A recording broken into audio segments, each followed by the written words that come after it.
Val and I are on our way to see the National Symphony concert in San Jose. Welcome back. This is Sharma living in Grecia, sharing information about retiring in Costa Rica.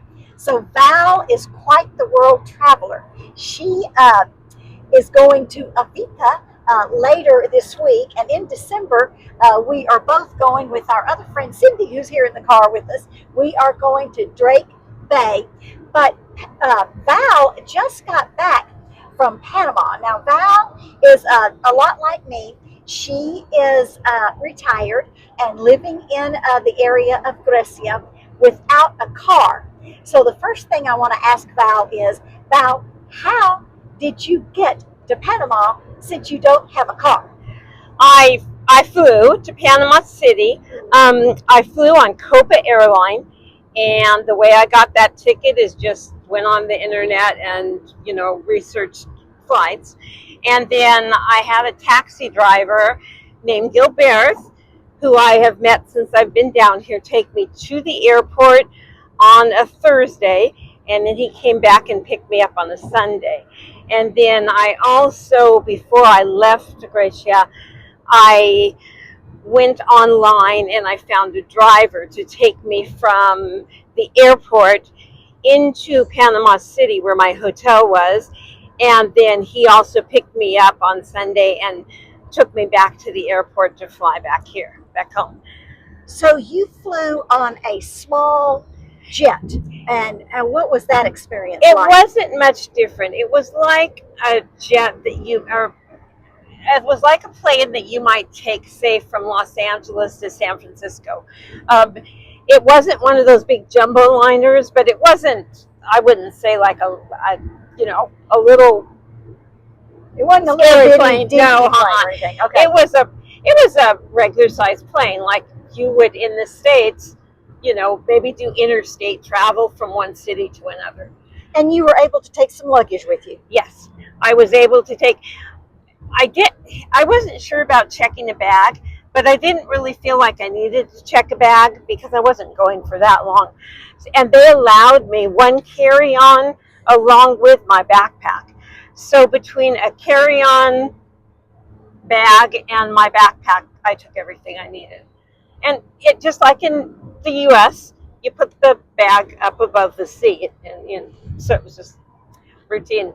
I know you went to the canal, but before we get to the canal, tell me about the city of Panama, like where you stayed and what was it like to eat out, and did you feel safe? Was it a clean, modern city? What was that experience like? You know what? I actually stayed in the business district in a big, tall skyscraper. It was a much nicer hotel than I usually stay in, but I had win-down reward points, and so I stayed all 4 nights free in this hotel. So it was in a very nice part of the city. Panama City is like the New York skyline. It's like tall buildings all over the place. And then it's also got the old Spanish cities. So it's like, 2 different things that you see while you're there. And where I was staying was in amongst all of the skyscrapers. I felt very safe. I was staying by myself. Even I would walk from the hotel to like things I was going to see, and I felt safe walking. No problem. There are places in Panama City that as a tourist you should stay away from, and it's pretty apparent, and they sort of tell you too if you're going into an area where there could be people who would steal things. And you just, as a traveler, you just, the same caution you use in any city you go to, you just make sure you don't look too much like a tourist, wear expensive jewelry, walk with a purpose. I mean, have your things secured to your body, with a backpack or something like that. So yeah, I found it no different than any city I've traveled in the world.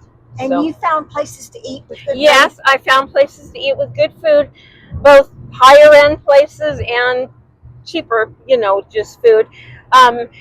Sometimes I'd just get food to go and take it back to the hotel.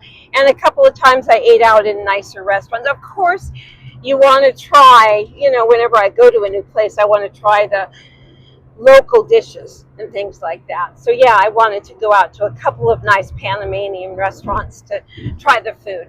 And I'm pretty adventurous with food. I'm not a persnickety person, so I tend to order whatever.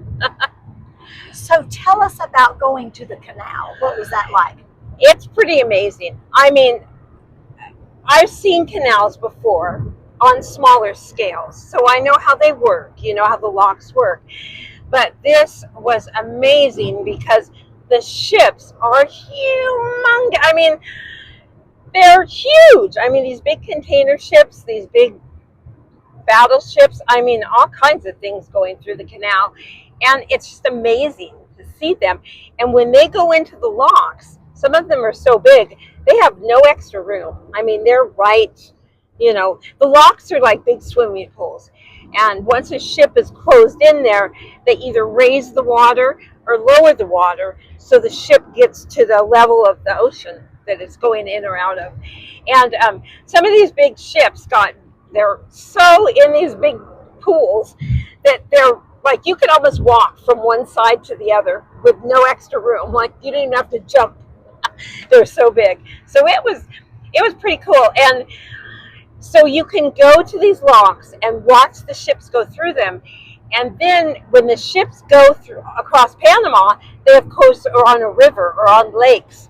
And there's boat trips that you can actually take that take you out into the lake or the rivers. And you're right next to these big ships. I mean, and then also it's very interesting because the Panama Canal, you can't build anything there now. It's rainforest. And it comes right down to the canal. So you'll see monkeys and sloths when you take these boat trips on the canal. Really, really cool. So did you learn a little bit about how the canal has grown and expanded since it was returned to Panama yes. by the United States? That must have been back in the early 1980s. That was actually Jimmy Carter. Right. So I think, was that the 70s or was that the 80s? I guess it was the late 70s. That's when I was in 70s. college. It was when I was in college. It was interesting because when I was in Panama, I took a walking tour of the old town, which is the old Spanish city. And I had a tour guide, and she was Panamanian. And she was telling me about what it was like when the U.S. owned the canal. Like the Panama Canal cut Panama in half. And you might have relatives that lived on the upper northern part, and you lived down on the southern. And I mean, it was a big thing just to travel. This is your country, Panama, but it's like there's another country in the middle of it. And you can't, So she says, since they've regained control of the canal, it's really nice. Now they travel wherever they want to in their city. There's lots of pretty places, like walking places around the canal that they could never go to as Panamanians because it was U.S. property. It's been returned to them now, so they, walk and go to different tourist spots and things like that. And it also, since the Panamanians have regained the canal, container ships have gotten bigger and bigger and bigger. And some of them will not fit through the locks that were actually built in the early part of the 1900s. So Panama has built new locks on both sides, both the Atlantic side and the Pacific side, that are bigger, that can contain these huge cargo ships. So they're wider and deeper. And yes, to accommodate these huge ships. New ships. Right. Okay. All right. Well, that's interesting.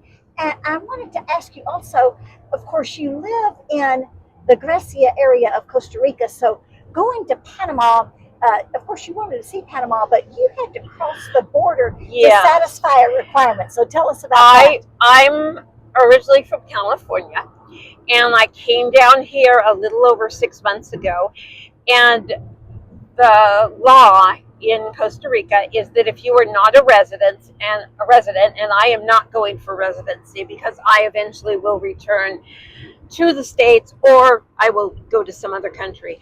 So every 6 months, every 180 days, as a non-resident, you have to leave the country. And so some people just drive in a car and go to the border, go over the border, come right back. I want to use those 6 month trips to explore different places.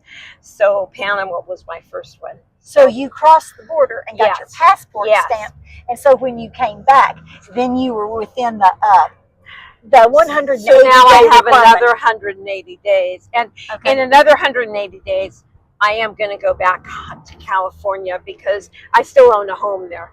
So that's what I'm going to do. Is every year, my year anniversary, I'll go back down to California, and then on the other 6 months, I'll go places. Wait, we're having a little bit of a bumpy ride It's here, a bumpy ride. but we're getting all this in. So is there anything else you want to add, Val, about your trip to Panama? You know what? It's just a really cool place to visit. I mean, I think Panama has a lot of cool places to visit, but Panama City, if you're looking for just like a 5-6 day trip, it's really got a lot to offer. So I think you would enjoy it. Well, thanks so much for sharing that with us, Val, and to our viewers out there. If you have any information to add, please put it in the comment section so that we may continue to learn from one another. So, Pura Vida, ciao. Ciao.